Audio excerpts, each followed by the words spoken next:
السلام علیکم ورحمۃ اللہ وبرکاتہ۔ اعوذ باللہ من الشیطان الرجیم، بسم اللہ الرحمن الرحیم۔ وَهُوَ اللَّهُ لَا إِلَٰهَ إِلَّا هُوَ لَهُ الْحَمْدُ فِي الْأُولَى وَالْآخِرَةِ وَلَهُ الْحُكْمُ وَإِلَيْهِ تُرْجَعُونَ۔ صدق اللہ العلی العظیم۔ اللہم صلی علی سیدنا ومولانا محمد النبی الأمی وعلى آلہ واصحابہ وبارک وسلم وصلی علیہ۔ معزز سامعین و سامعات، سورۃ القصص پارہ نمبر 20، آیات مقدسہ نمبر 70 تا 75 ہیں۔ اللہ رب العزت ان آیات کا فہم اور شعور عطا فرمائیں اور عمل کی توفیق اور صلاحیت عطا فرمائیں۔ گزشتہ درس میں اللہ رب العزت نے اپنی بالادستی اور انسانوں کے ساتھ اللہ کی جو ہمدردی اور تعلق ہے، اور پھر انسانیت کی رہنمائی کے لیے جو انبیاء علیہم الصلاۃ والسلام کو مبعوث فرمایا، اس تناظر میں اللہ نے قیامت کے دن کچھ سوالات اٹھائے، اور اللہ ان سوالات کے ذریعے دو باتیں واضح کرنا چاہتے ہیں۔ ایک تو یہ ارشاد فرمانا چاہتے ہیں، ارشاد فرمایا کہ یاد رکھو اس کائنات کا جتنا بھی سسٹم ہے وہ میرے کنٹرول میں ہے، میں اس کو چلا رہا ہوں، لہذا میرے مقابل میں کسی کو لانا کسی اعتبار سے بھی، وہ فکری اعتبار سے ہو، سیاسی اعتبار سے ہو، معاشی اعتبار سے ہو، سماجی اعتبار سے ہو، وہ شرک ہے، وہ کفر ہے، ظلم ہے، یہ اقدامات درست نہیں ہیں۔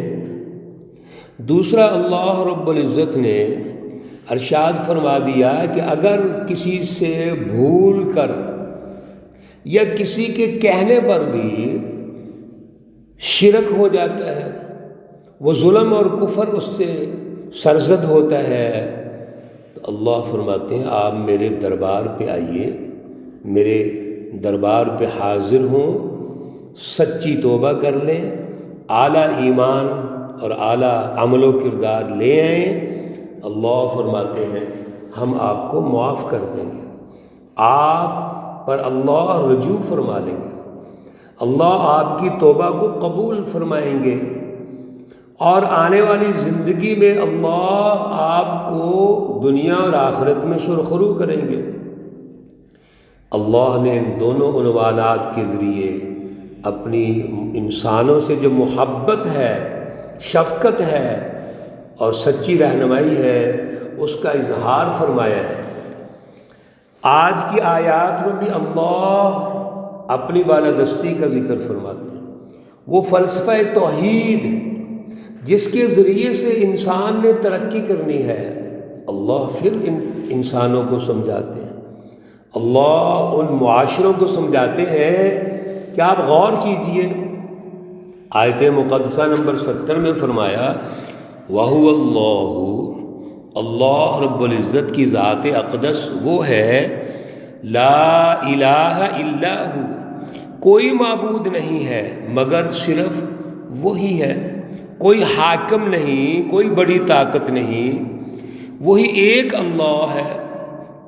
جب وہی ہے تو پھر لہ الحمد فی الاولی والآخرہ، اسی کے لیے ہر قسم کی تعریف ہے، دنیا میں بھی اور آخرت میں بھی۔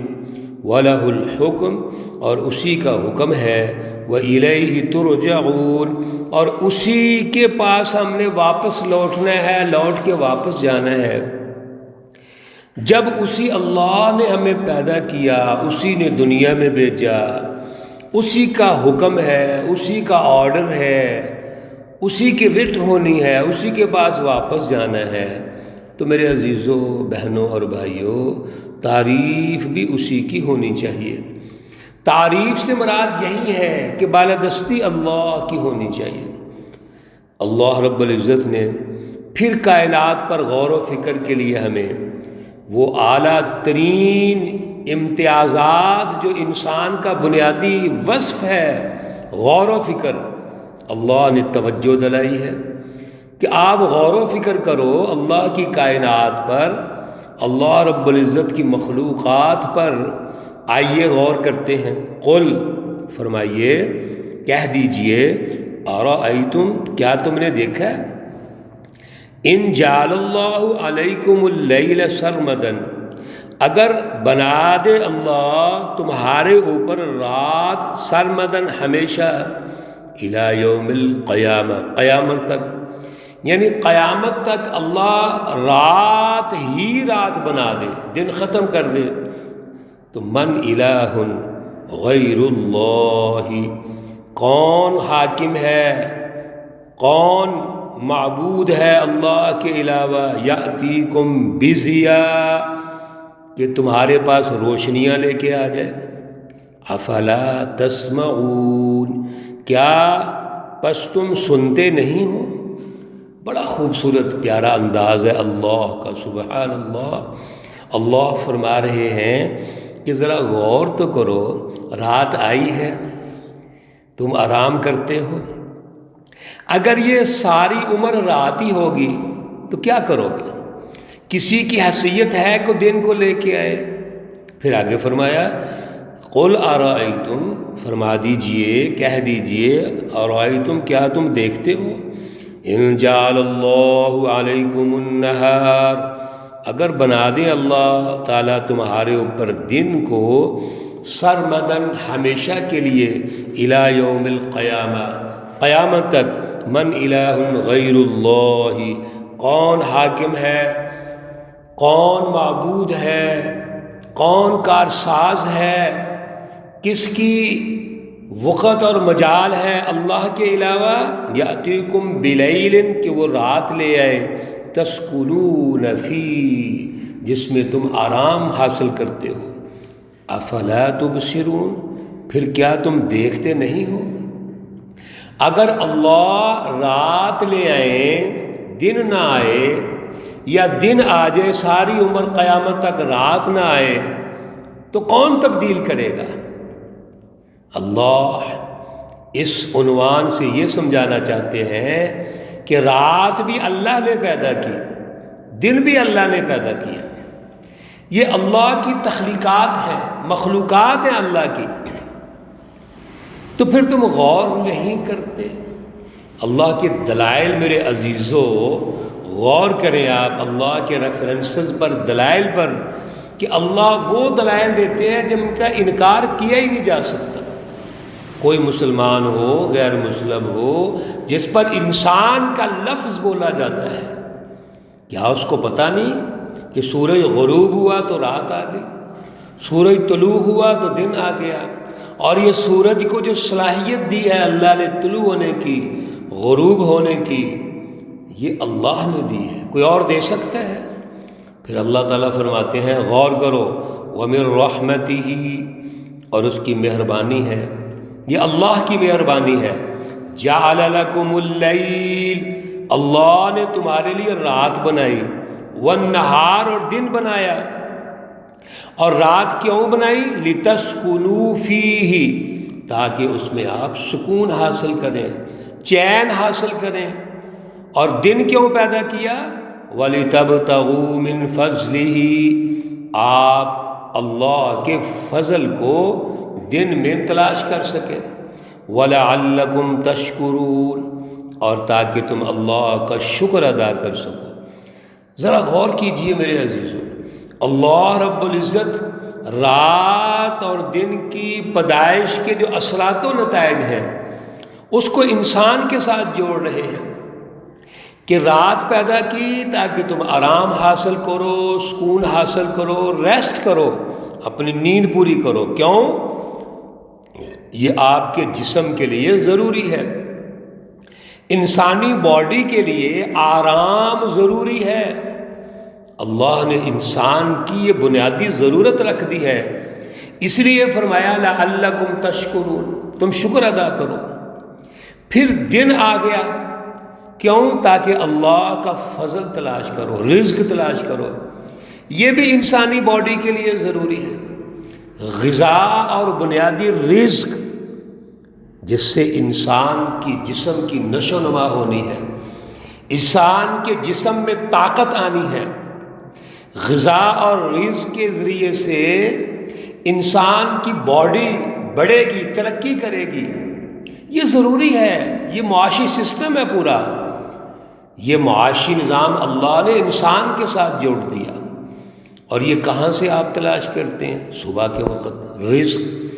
اور یہاں ایک اور نقطہ بھی یاد رکھیے میرے عزیزو، بڑا اہم نقطہ ہے کہ صبح فجر کے بعد، سورج طلوع ہونے کے بعد اللہ کا فضل نازل ہونا شروع ہو جاتا ہے۔ وہ معاشی مینجمنٹ، معاشی سسٹم کی تشکیل کے ذریعے سے۔ اس لیے اللہ کا فضل اگر آپ نے تلاش کرنا ہے تو سورج طلوع ہوتے ہی تلاش کرنا شروع کر دو۔ یہ جو ہمارے ہاں غلط سماجی سسٹم بنا ہوا ہے کہ رات کو جاگتے رہو، فجر بھی نہ پڑھو اور سو جاؤ، اور 11-12 بجے اٹھو اور مارکیٹ شروع کر لو، بزنس شروع کر لو، تو بھائی کیسے برکت ہوگی؟ اللہ کا فضل تو آیا ہی نہیں۔ ہم نے یہ جو معاشی مینجمنٹ اور سسٹم ہے یہ اپنی خواہشات کے مطابق تشکیل دیا ہوا ہے۔ اللہ رب العزت تو یہاں رہنمائی دے رہے ہیں، جب سورج طلوع ہو گیا یعنی دن آ گیا، اللہ کے فضل کو تلاش کرو، گھر سے نکل جاؤ، محنت کرو، جد و جہد کرو، مارکیٹ میں ہو، بازار میں ہو، پورا جو معاشی سسٹم ہے اس کو تلاش کرنا شروع کر دو، تو اللہ کا فضل نازل ہونا شروع ہو جائے گا۔ یہ ساری گفتگو کر کے اللہ پھر فرماتے ہیں آیت مقدسہ نمبر 84 میں، وَيَوْمَ يُنَادِيهِمْ، اور جس دن ان کو پکارے گا، فَيَقُولُ، اور کہے گا، أَيْنَ شُرَكَائِيَ الَّذِينَ، کہاں ہیں میرے شریک، كُنْتُمْ تَزْعُمُونَ، جن کے بارے میں تم دعویٰ کرتے تھے۔ اس کا مطلب یہ ہے کہ اللہ کے جتنے بھی یہ مشرکین شرک کرنے والے ہیں، مختلف انداز میں اللہ کی رٹ کے مقابلے میں دوسروں کی رٹ کو مانتے اور غالب کرتے ہیں، وہ وہاں ناکام ہو جائیں گے۔ وَنَزَعْنَا مِن كُلِّ أُمَّةٍ، اور ہم جدا کریں گے ہر گروہ میں سے، ہر فرقے میں سے، شہیداً، ایک گواہی دینے والا گواہی دے گا۔ اللہ رب العزت نے ہر قوم پر، ہر فرقے پر، ہر جماعت پر ایک گواہ بنا دیا ہے، اور ہمارے اوپر گواہ امت محمدیہ پر حضور نبی اکرم صلی اللہ علیہ وسلم گواہ ہوں گے۔ فَقُلْنَا، بس ہم کہیں گے، ہاتوا برہانکم، لاؤ کوئی دلیل ہے تمہارے پاس۔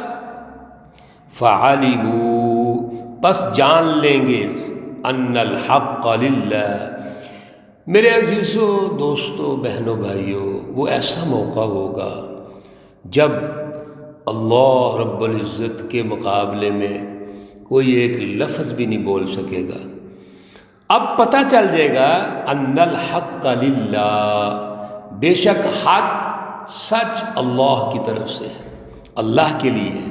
وَضَلَّ عَنْهُمْ مَا كَانُوا يَفْتَرُونَ، اور جو بھی یہ غور کرتے رہے، گڑتے رہے، جوڑتے رہے، سوچتے رہے، سب گمراہی ہے۔ جو انہوں نے فکری نظام بنایا تھا وہ گمراہی ہے، جو عملی نظام بنایا وہ بھی گمراہی ہے۔ اللہ کا سسٹم درست تھا، اسی کی اعلیٰ فلسفہ توحید کی رٹ ضروری تھی، اور اسی پر ایک سسٹم کی ضرورت تھی۔ وہاں یہ سب جان لیں گے۔ فعلموا ان الحق للہ، اللہ ہمارے اندر اعلیٰ شعور اور اعلیٰ نظریہ عطا فرمائیں۔ اللہ رب العزت تمام مرحومین و مرحومات کو جنت الفردوس میں اعلیٰ مقام عطا فرمائیں۔ اللہ رب العزت تمام بیماروں کو شفائے کاملہ عاجلہ مستمرہ عطا فرمائیں۔ ربنا تقبل منا انك انت السميع العليم وتب علينا انك انت التواب الرحيم وصلى الله تعالى على النبي الأمي محمد وعلى آله وأصحابه أجمعين برحمتك يا أرحم الراحمين۔ السلام عليكم ورحمة الله وبركاته۔